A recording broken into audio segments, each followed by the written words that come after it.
세월호 특별조사위원회 저희는 잘 모르는 상태로 있다가 기소가 돼서 재판받는 걸 제가 우연히 보게 됐고 다행스럽게 무죄를 받아서 축하드리고 굉장히 다행스럽게 생각해요. 사건은 사실 잘 몰라요. 2014년에 세월호 사고가 생기면서 특별조사위원회가 발동이 돼서 그런 일이 있었는지를 시간도 지났고 사실 잘 모르는데 이제 무죄를 받으셨으니까 편안하게 그 사건에 대해서 설명을 좀 해주세요. 네, 사건을 설명드린다고 해도 아마 일반 국민들은 잘 모르실 겁니다. 그렇지만은 최대한 이해가 쉽도록 말씀을 한번 드려보겠습니다. 일단 그 세월호 참사는 2014년 4월 16일 날 세월호가 인천항을 출발해서 제주로 가던 중에 진도를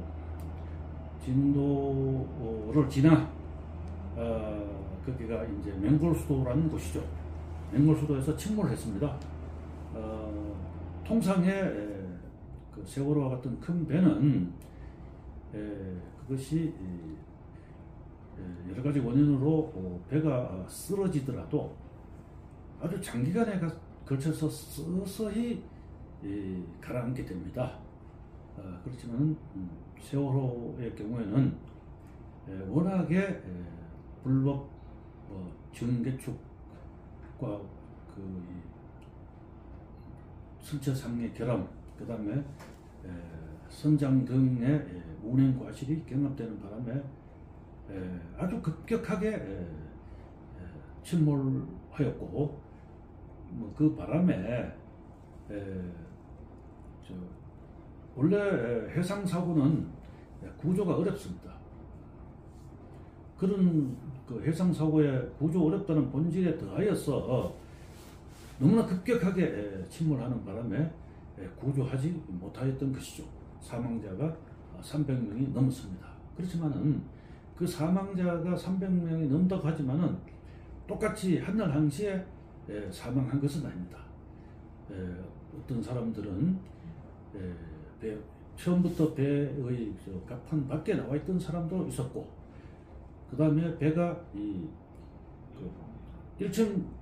1층부터 지하 5층까지 있습니다. 거기에 각 층마다 사람들이 있었습니다.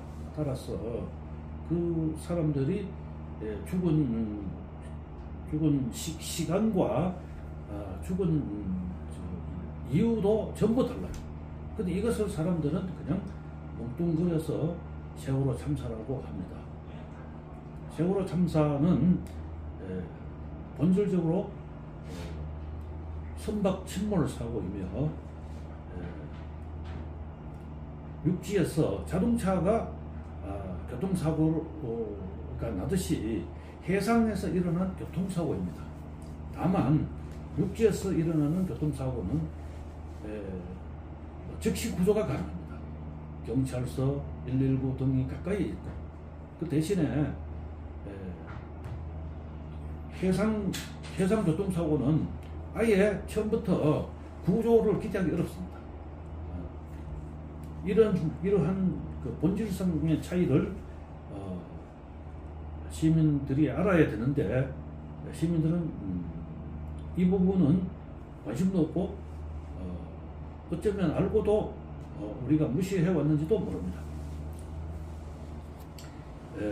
이것이 이제 그 세월호의 침몰 과정입니다. 그리고 피해자들이 어떤 식으로 사망했는지도 제가 간단하게 말씀을 드렸습니다. 우리가 이제 현대 문명의 이기들이 발전하면서 비행기도 있고 배도 있고 자동차도 있습니다. 이 자동차든 배든 비행기든 이용할 때는 이것이 완벽하게 안전하기 때문에 이용하는 것이 아닙니다. 그것이 위험하지만 그보다 더 우월한 편리함이 있기 때문에 우리가 이용하는 것이죠. 그 대신에 편리한 대신에 우리는 그 위험을 다 감수해야 됩니다. 그런데 우리 사람들은 편리함은 이용하면서도 그 위험에 대해서는 무시하는 측면이 있습니다. 이것이 우리 인간들의 어떻게 보면은 건망증이며 오만함이요, 또 딴 말로 하자면은 위험의 일상화를 우리가 무감각하게 살고 있다. 이러한 사고가 가끔씩 나는데 여기에 경종을 울리고 있습니다. 경종을 울리고 경고를 했음에도 불구하고 사람들은 아까 얘기한 것처럼 오만하고 건망증이 심해가지고 또 잊어버리죠. 1970년대 후반에 남영호 사건이라고 제주에서 부산으로 출발하는 배가 침몰해서 200여 명이 사망했습니다. 그리고 그 20년 후에 또 서해 폐료, 1990년도에 서해 폐료사 똑같이 났습니다. 그리고 2014년도에 사고가 났습니다. 20년마다 사고 나는 유형이 똑같았습니다. 그런데 우리는 여기서 교훈을 배운 적이 없습니다. 그런데 하필이면 왜 이 세월호만 가지고 난립니까?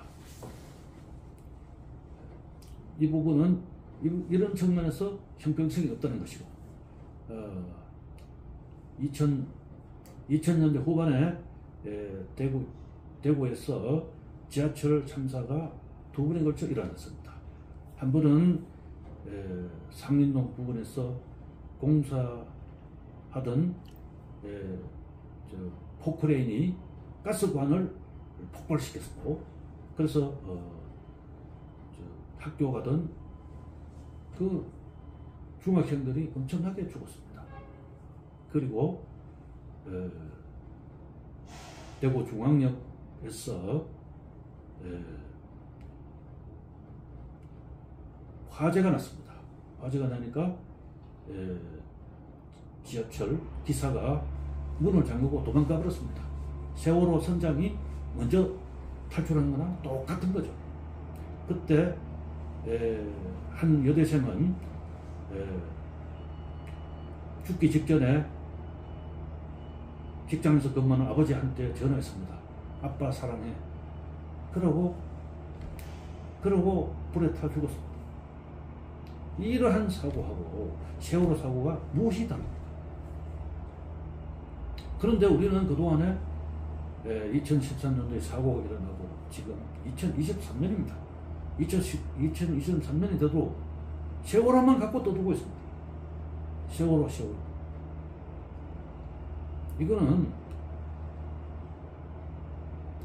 법률적으로 말해서 평등권 위배입니다. 세월호 유족에게 특별법이 얼마나 많은 것이 제정이 됐습니까?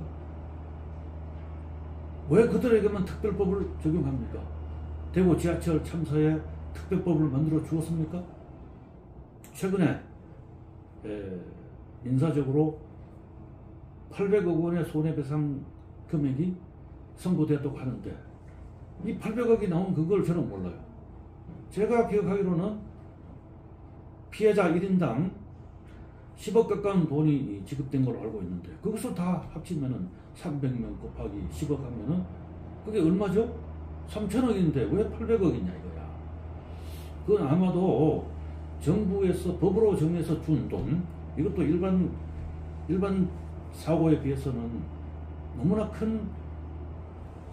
더 큰 금액을 지급했는데 그것도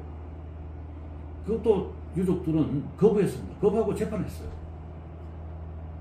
지금 14년, 23년이면 9년 가까이 재판했죠. 그동안에 지연이자라는 게 붙습니다. 왜 기자들은 800 몇 억이라고만 이야기합니까? 800 몇 억과 그때부터 지금까지 연 15% 이자를 붙여놨는데 800억 플러스 연 12% 이자 해서 그 총액이 얼마인지를 기자들이 써줘야지.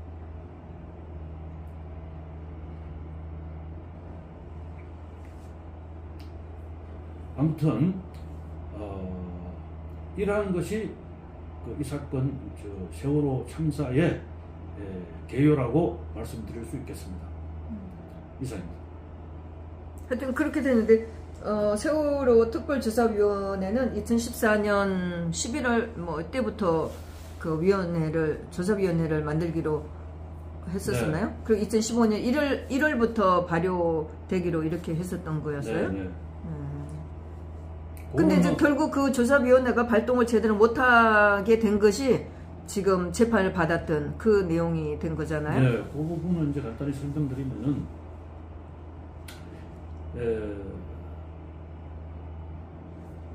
세월호 참사가 일어나고 나서, 그러면 당연히 그 조사 책임은 국가에 있습니다.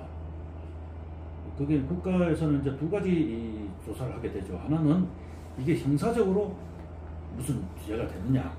그래서 따지는 게 이제 경찰과 검찰이 나서가지고 이준석 선장 등을 이제 조사해서 기소해서 대법원에서 유죄가 확정이 됐죠. 그 다음에 행정책임 부분. 그 행정책임 부분은 두 가지로 또 나눠집니다. 하나는 해양 사고니까 해양안전심판원에서 조사를 하였고, 또 하나는 행정책임 부분에서 징계책임 등을 묻기 위해서 감사원에서 조사를 했습니다. 다 조사가 끝났으니까 더 이상 조사가 필요 없죠. 그리고 현재까지 이 세 기관에서 조사는 이상 나온 게 없습니다. 문제는 세월호 가족들이 그걸 안 받아들이는 거잖아요. 그렇죠.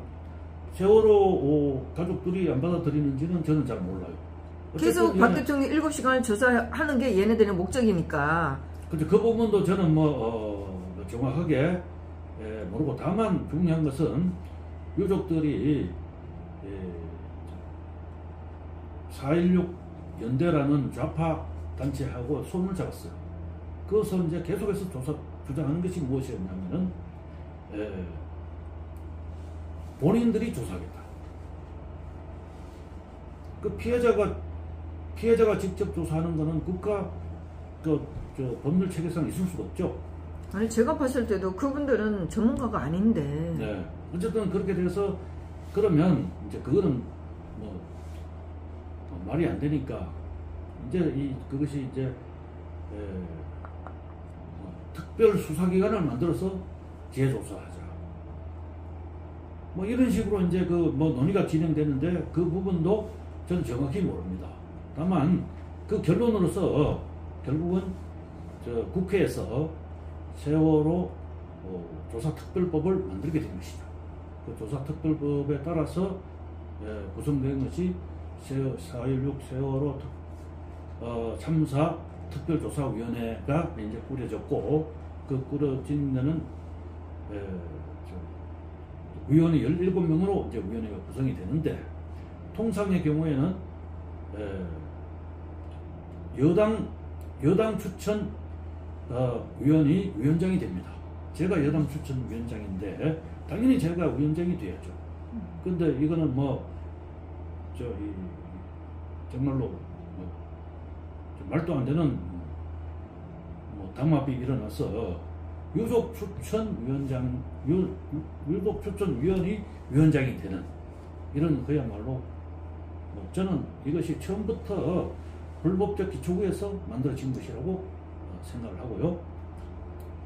어쨌든 그 위원회는 11월 달에 2014년 11월 달에 국회를 통과하였고, 위원 추천이 이제 여당, 야당, 그다음에 대한변협, 그다음에 대법원, 그래서 위원 추천이 이루어져 가지고 실질적으로 위원들이 임명된 것은 2015년 3월 초입니다. 그러므로 그 법에도 명시한 것과 같이 세월호 특별조사위원회는 3월 5일 날 처음으로 구성되었고, 근데 문제는 이겁니다. 그러면 사전에 위원들이 다 해가지고 구성이 되기 전이라도 사전에 준비를 좀 해야 될 거 아니냐. 그러면 이제 준비는 이제 정부 차원에서 준비하는 게 있을 수 있고, 위원이 될 사람은 개인적으로 준비해야 됩니다.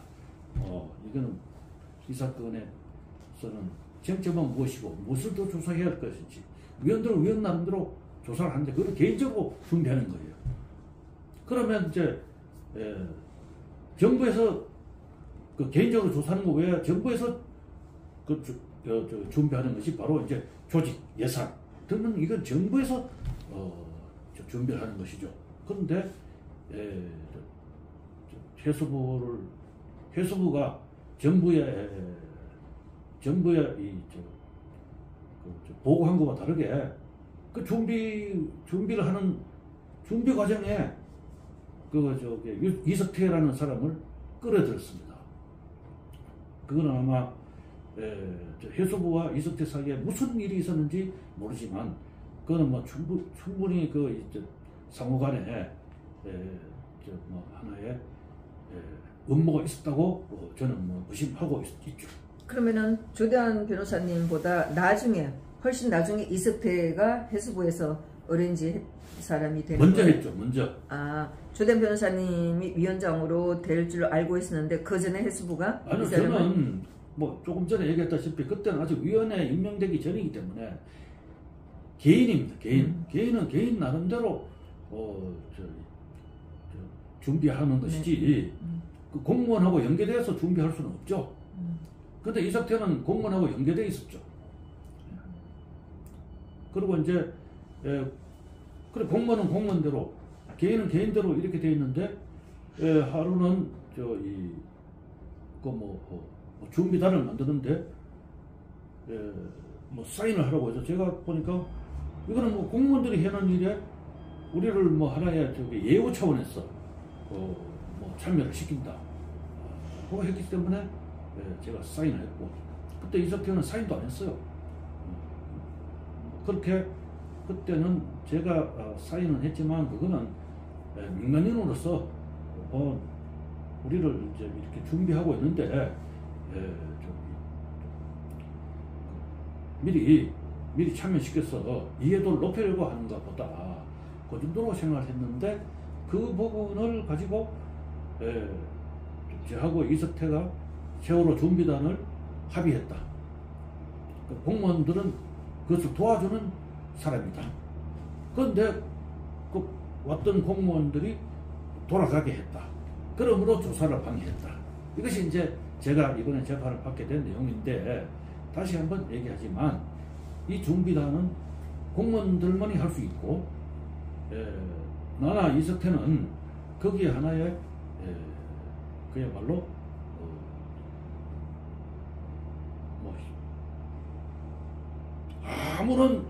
아무런 자격이나 권한 없이 그냥 예우 차원에서 사전 정보 제공 차원에서 개입했을 뿐입니다. 이번에 그럼 이 기소를 한 거는 누구였어요? 이것도 4.16 그 좌파단체에서 한 거예요? 좌파단체 고소를 한 거는 민변 등의 고발에 따라 윤석열 검찰총장이 세월호 특별수사단을 만들어서 거기서 수사해서 기소한 것이죠. 그 세월호 특별수사단은 그 이후로도 계속 고소를 한 거 아니에요? 지금까지 얼마 전에 끝날 때까지는 9번인가 이렇게 계속 기소했던 그거가 관련된 거 아니에요? 세월호 특별수사단은 제 기억에는 2개 했어요. 하나는 우리 박근혜 정부 인사들에 의한 세월호 준비 및 조사 방해 혐의. 그다음에 하나는 이제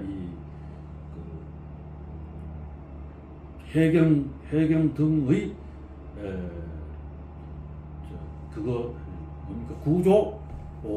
구조에서의 과실치사. 네, 그 2개를 기소한 걸로. 네, 어제 선고난 거. 어제 선고. 그러면 지금 말씀하시는 거는 그 동부법원에서 받은 이병기, 조윤선, 그거는 이제 안종범 이렇게. 그거 한 것은 그분들. 문재인이 대통령에 당선된 게 2017년 3월 10일이에요. 근데 10일인지 11일 날 5월 10일? 5월 9일? 그래 5월이지. 5월 9일. 팽목항에 가서 미안하다 고맙다 라고 하고 그게 시기는 내 정확하게 모르는데 그 후에 대통령에 당선되자마자 첫 지시가 조국 민정수석을 임명하고 세월호를 재수사하라고 이야기를 했죠.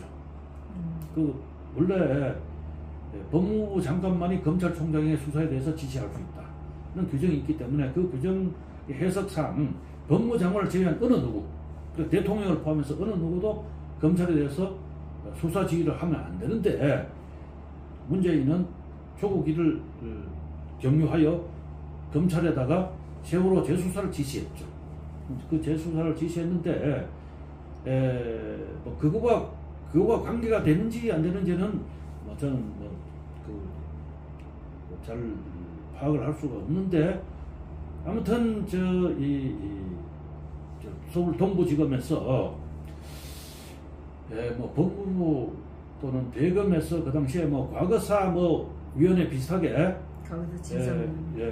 뭐 그걸 말하자면 저는 그게 이제 공산당 국가에서 공조직에 당 조직이 침입합니다. 그거는 이제 보통 정치위원회라고 하는데, 그러한 것을 차용해서 과거사위원회를 만들고 거기서 문제를 제기했는지 모르지만 그걸 통해서 조윤선 안종범, 이병기 등, 그다음에 김영석, 그다음에 회수부 장차관 등을 조사해서 기소를 했고, 그러니까 그게 이제 최초의 검찰 해난안전심판은 감사원에서 조사해서 종결한 것을 다시 이제 되살려가지고 과거사위원회 등하고 관련이 있는지는 저는 정확하게 모르지만 어쨌든 사건을 다시 살려가지고 기소했고, 그 다음에 또 윤석열이 2019년인가? 네. 동부장관은 2018년이고 또 특별수사단을 과실치사는 수사단을 만들어가지고 또 했다. 그래서 이 세월호는 뭐 거의 불사조예요. 네? 종결한 사건을 되살리고, 종결한 사건을 되살리고. 검찰은요, 한번 자기들이 처벌한 사건,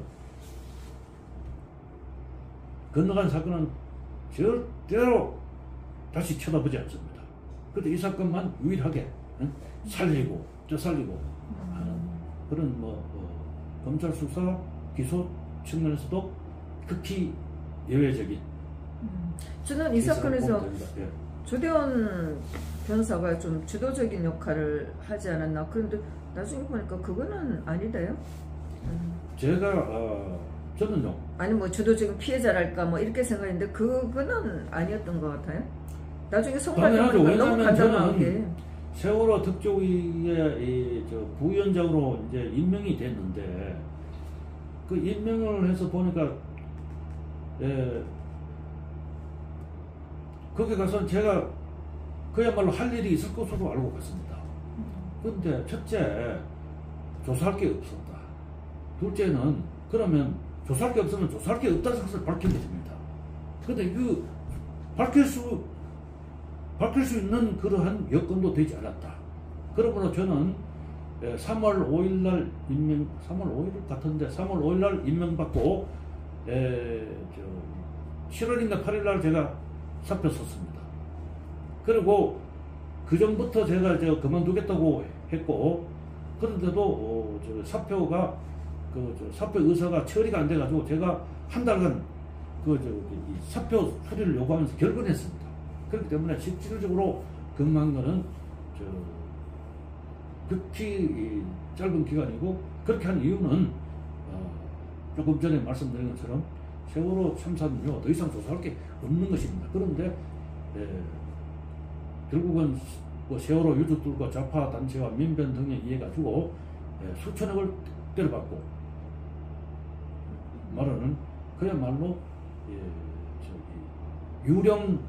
유령에다가 없는 허공에다가 수천억을 허비하고 나서 여전히 국민을 혹세무민하고 국민을 의혹 속에 빠뜨리고 국민 사이에 의견을 갈갈이 찢어놓은 그야말로 백해무익한 그러한 하나의 일대 해프닝으로서 우리 역사에서 두고 부끄러움으로 기록될 것이라고 저는 단언합니다. 그 조대원 부위원장은 뭐 6월 말 7월 달에 이제 사표를 내고 그만두고, 두 번째로 이현이라는 사람이 들어갔다가 이 사람도 결국 일 못하고 그만뒀잖아요. 네. 이 사람도 결국은 자기네들 그 좌파 쪽에서 일을 제대로 안 하려고 한 거잖아요. 원래 제가 재판을 좀 봤을 때 속심은 이 좌파들의 속셈은 일을 하는 척하고 안 하는 게 얘네들 목적이었다는 생각밖에 안 들고, 부위원장도 그거 눈치채고 자기도 일 못하게 돼서 이제 정부에서 딴 데로 감사 오니까 어디로 보내준 거 아니에요? 네, 법률구조공단으로 갔죠. 뭐 말하자면 이런 겁니다. 유족이든 누구든 간에 세월호 참사에 이미 옛날에 밝혀진 진상 외에 진상은 없습니다. 그런데 없는 진상을 찾아내라고 억지를 부린 것이죠. 그리고 박 대통령 7시간. 네. 얘네가 목적은 그거. 네. 그러한 것에 의해서 당연히 아무것도 없다는 결론이 나죠. 그런 다음에 이것을 자기들이 이제 자기들의 책임을 인정하지 않고 그 책임을 박근혜 정부와 저에게 당신들이 방해해서 밝히지 못했다. 폭력방해 방해가 없습니다. 조사 방해를 했다고 했는데 조사한 게 없으니 방해한 게 당연히 없죠. 네. 진상을 인정하라 했지만 진상이 없는데 인정할 게 있겠습니까?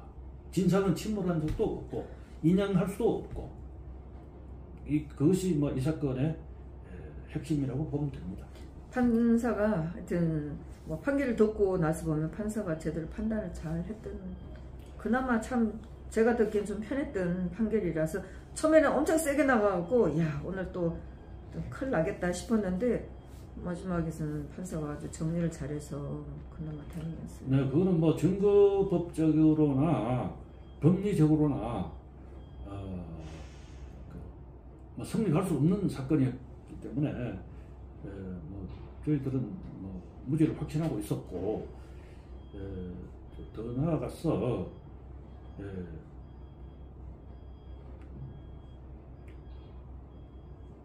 지금 검수완박이라는 것도 있지만 지금 우리나라 국민들이 피해를 입고 지금 사건화되어 있는 사건이 너무나 많습니다. 그 사건들이 지금 검찰에도 그렇고 경찰에도 그렇고 완전히 적체가 돼가지고 쌓여 있습니다. 그런 거를 내팽개치고 그야말로 유령을 줬는데 이러한 국가 인력과 시간과 어쨌든 수사력을 낭비하고 또 재판을 이렇게 하는 것은 그야말로 우리나라의 전체적인 법률 문화 수준이 아직은 문명국 수준에 오르지 못했다. 딴 말로 하면은 미개한 인도네시아 숲속에 말이죠, 옷도 아니고 사는 그러한 미개 민족의 법률 문화 수준하고 저는 크게 다르지 않다고 저는 생각을 합니다. 이제 검사는 이제 항소를 하겠지만 항소했습니다. 벌써 했어요? 네. 하나마나 그렇죠. 어제 그 세월호 과실치사 혐의도 너무 간단했어요. 15분 만에 끝나버렸어요. 처음에 1심 했을 때부터 간단하게 했는데 당연히 그 사무실에 앉아갖고 바다에서 난 일을 알 수가 없기 때문에 제대로 구조하라는 거는 불가능하다. 딱 정리가 딱 돼버렸어요. 네. 그러니까 한마디로 말하면요, 구조는 현장에서 구조하지 않으면 구조할 수 없습니다. 그리고 무슨 수로 청와대가 컨트롤 타워가 됩니까? 그러니까 이제 그런 측면에서 해경 목포 해경 그다음에 광주 본청, 광주도 있고 광주 지방청, 그다음에 인천의 본청, 나아가서 행안부, 해수부, 청와대가 책임질 수가 없는 구조예요. 그러니까 이제 현장에서 교신을 해야 되는데 선장이 도망가서 교신 자체가 안 됐기 때문에 어떻게 여기서 할 수가 없다. 그럼 너무 명백한 건데 그런 걸 쓸데없이 재판을 계속하고 어제까지 항소를 하고 이랬다는 것이 네. 참 저같이 아무것도 모르는 사람이 앉아서 듣기에도 너무 답답하다는 거예요. 상식적이지 않다는 거예요. 제가 맞습니다. 봤을 때는. 그거를 또 다른 말로 하면 이겁니다. 해경 경비정장이 있습니다. 해경 경비정장이 그야말로 그 경비정은요 구조정이 아니고 경비정이에요. 구조정은 좀 이제 이 여러 가지 장비도 있고 인력도 많고 배도 커요. 그래서 경비정은 그렇지 못합니다. 그래서 그 경비정은 그 침몰하는 배에 접근했다가는 경비정도 같이 침몰하게 되어 있습니다. 그렇기 때문에 억지로 책임을 끌어낸 것이 퇴선 방송을 안 한 책임을 물었습니다. 좋다 이거죠. 퇴선 방송을 했으면은 그 300명이 전부 다 탈출할 수 있었다. 그거는 그야말로 그거는 반문명적인 해석입니다. 근데 그것이 대법원에서 확정이 되고 이번에 소송에서도 민사소송에도 인정이 됐어요. 그건 어떤 건데? 소가 민사소송. 아, 제가 본 데서는 그거 인정 안 해줬는데? 그 800억이 지금 그 800억 한동훈이 주기로 했다는 게 거기서 인정됐다는 거야? 그렇죠. 예. 말도 안 되는 거야. 그러니까 하나님과 같은 전지적인 시점을 가진 사람이 AI 입력을 해가지고 전혀 이 하나의 착오도 없이 그렇게 해도 아마 다 못 구했을 겁니다. 왜냐하면 배가 자빠지면서 이미 죽은 사람이 있거든요. 그런데 그거를 어떤 식으로 해서 다 구할 수 있는데 다 못 구했다. 그렇기 때문에 전부 국가 책임이다. 이거는요, 이거는 법률이 아니라 그야말로 무속입니다. 그 과실치사 혐의에서도 증인들도 나왔고 다 배 전문가들이잖아요. 피고인들이. 거기서 그런 얘기가 나왔어요. 탈출을 하라고 말할 수 있는 사람은 선장밖에 없는데 선장은 도망을 갔고 또 퇴선하라고 말할 수 있는 거는 바닷물 상태가 어떤지 그 뛰어내려서 바닷속에서 견딜 수 있는 온도가 되는 건지 그 다음에 구조가 가능한 상태가 돼 있는 거지 구조선이 와 있다든가 그게 가능한 건지 또 그러고 했을 때 그 바다 물 상태가 그 이제 옆에서 구조한다고 왔을 때 이게 이 큰 배가 가라앉을 때 휘몰아쳐서 내려앉잖아요. 그런 상태를 소용돌이가 일어나서 네, 뛰어내리라고 말할 수가 없다. 그거는 선장만이 해야 되는데 선장은 도망갔기 때문에 그건 누구도 할 수 없다. 그래갖고 1심, 2심에서 그게 다 인정이 돼서 어제도 그러고 다 인정됐었어요. 그렇죠. 근데 한동훈이가 이게 정당한 재판이죠. 네, 800억을 줬다고 하면서 국가가 책임을 져야 된다? 너무 황당한 이거 좀 제목은 좀 보긴 보고 그 기사 내용은 안 봤지만 말이 안 되는 거죠. 네, 그게 이제 저는 그 인식의 미스매치가 있었고 그 인식의 미스매치는 인간적이기 때문에 책임의 영역을 벗어나는 겁니다. 무슨 소리냐 하면 이준석이가 이제 어쨌든 과실이 많기 때문에 아마 제대로 자기 변명을 못했는데 이준석 선장의 생각은 저는 어느 정도 추단할 수 있습니다. 뭐냐? 배에서 만약에 나가라고 했다고 칩시다.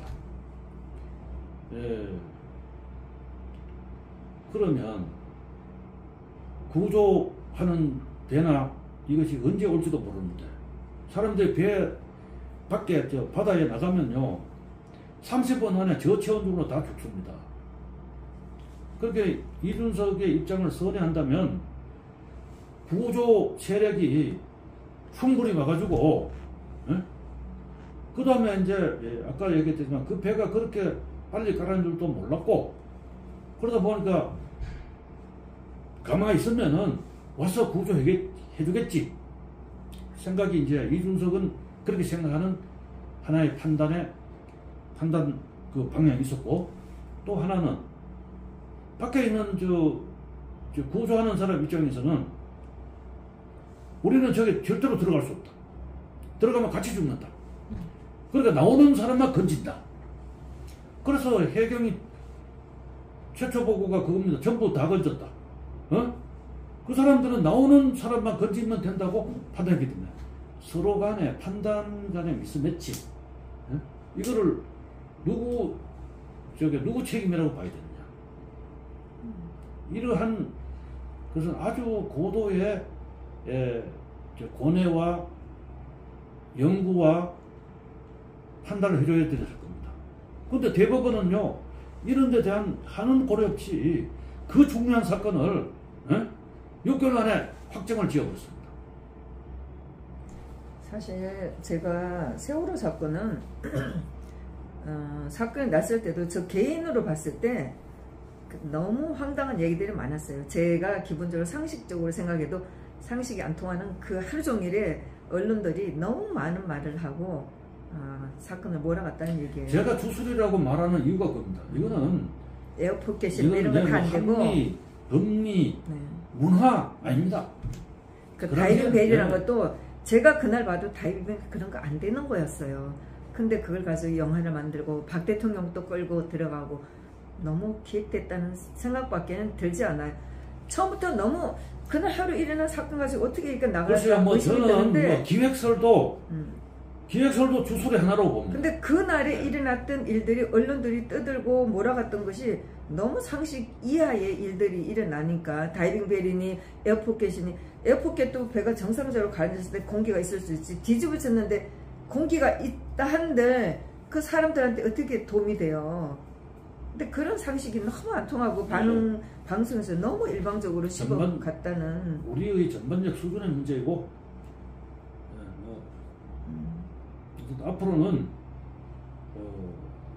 좀 달라졌으면 좋겠는데 현재까지 달라진 거 없습니다. 그 문재인 정부에서 그동안 있으면서 이런 사고에 대한 어떤 매뉴얼도 하나 안 만들어 놨었나요? 매뉴얼은 그 전부터 잘 돼 있었어요.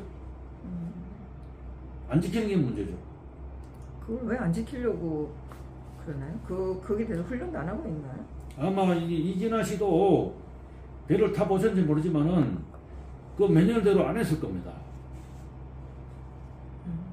사실 그렇긴 하지만은 아니 뭐 일반 승객들이야 그렇지만 그 책임자들은 그런 거에 대한 훈련이라든가 이런 걸 해야 되지 않나요? 당연하죠.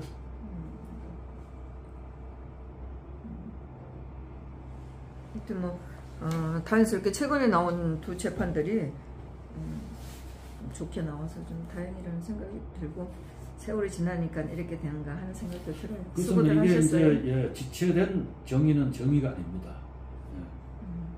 어쨌든 여기에 관여했던 뭐 박근혜 정부 인사들은 그야말로 만신창이가 될 대로 됐습니다. 그런 후에 뭐 무죄다. 그것도 참 통탄할 노릇인데 거기서 더 나가서 아직도 유족들은 정의가 아직도 살아나지 않았다고 하는 그런 헛소리들을 해대고 있으니 제가 이 재판에서 가장 고맙다고 느낀 거는 조대한 변호사님이 청와대가 대통령이 컨트롤 타워가 아니다. 박 대통령이 구조에 책임 있는 거 아니다. 말씀해 주신 게 저는 너무 고마웠었어요. 그동안에 박 대통령 관련 이렇게 보면서 또 그렇게 좀 딱 부러지게 말씀해 주신 분들이 없어서 사실 좀 답답했는데 그렇게 말씀해 주셔갖고 진짜 그나마 좀 다행이었다는 생각이에요. 네, 현재 재판할 때도 그 청와대가 컨트롤 타워가 아니었다는 증언이 있었습니다. 있었음에도 불구하고 그거를 귀담아 듣는 사람도 없었고 들었다 하더라도 써주는 사람도 없었고 만약에 청와대가 컨트롤 타워이면요 모든 사건의 컨트롤 타워입니다. 지금 이진아 씨가 여기 저하고 인터뷰하는 것도 청와대에서 다 컨트롤 해야 됩니다. 그게 안 되잖아요. 그리고 청와대는 그런 시설도 없습니다. 네? 그야말로 그 청와대는 그 정치적 책임을 지는 뿐이지, 그죠? 구체적 사건에 그 뭐 감나라 배나라 한다고요? 그리고 뭐 이 재판은 사실 제가 많이 들어가 보진 않았었어요. 초기에는 관심을 가지고 있다가 나중에는 뭐 제가 이 뭐 그 국가 그 기관에 대한 구조에 대해서 제가 알고 싶은 마음도 없고 뭐 알아들을 수도 없어서 안 갔는데, 초기에 들어간 것 중에 이현 그 사람 증인으로 나와서 박 대통령 7시간을 그거를 뭐라고 그랬더라, 그 단어가 있어요. 그거를 후다닥 해버리면 그 다음 할 일이 없다. 이거 보고 저는 이 재판의 성격을 알았어요. 얘네들이 자파들 원하는 거는 오로지 박 대통령 7시간 그걸 가지고 청와대를 가든 어디 가든 얘네가 파헤치겠다 이거라는 생각밖에 안 들더라고요. 세월호 안에 저 회의가 있었는데 여러 회의가 있잖아요. 그 회의 중에 녹취록 중에 이런 게 있어요. 우리들은 시간을 끌어야 한다. 그러니까요. 제가 아무것도 모르는 제가 봐도 그런 느낌을 딱 받았어요. 얘네는 시간 끌면서 돈 받아갖고 쓰고 계속 그 물건 늘어지고, 뭐 제가 세월호 가족들한테 정말 고소당할지 모르지만은 제가 보고 재판장에서 보고 느낀 거는 그거예요. 얘네들이 시간 끌면서 돈 받아갖고 하는 척하고 이렇게 하는구나 이런 생각밖에 안 들었는데, 어쨌든 이제 뭐 어제까지로 해갖고 이 세월호 관련 재판들은 끝났는데 또 민사 재판이 있다고 하니까 참. 민사 재판도 끝났어요? 이제 나라에서 유족들에게 그게 대법원 그 확정이었어요? 한동훈이 네. 그 항소를 포기했어요. 그 나라에서 다 책임지겠다고 한 거죠. 참 어쩌자는 건지 모르겠어요. 그러니까 유족 1인당 도대체 얼마의 돈을 받아가는지 그 800몇 억이라는 그거 겉에 나오는 금액만 가지고는 모릅니다. 일반 교통사고에 비해서 엄청난 돈을 부당하게 받아갔어요. 받아가게 될 겁니다. 이제 뭐 계속 이런 선례를 남기니까 좌파들이 사고 때마다 물고 늘어지는 거겠죠. 문재인 때도 사고가 많았음에도 불구하고 그때는 안 그러다가 딱 뭐 윤석열 들어와서 생기니까 또 물고 늘어지는 건데. 네, 오늘은 뭐 요 정도 네. 하실까요? 하여튼 감사합니다. 네. 하여튼 뭐 무죄로 나게 돼서 굉장히 다행이고, 이제 이런 엉터리 같은 재판들은 더 이상 없었으면 좋겠어요. 네, 수고하셨어요. 앞으로도 많이 있을 겁니다. 또 있을까요? 네.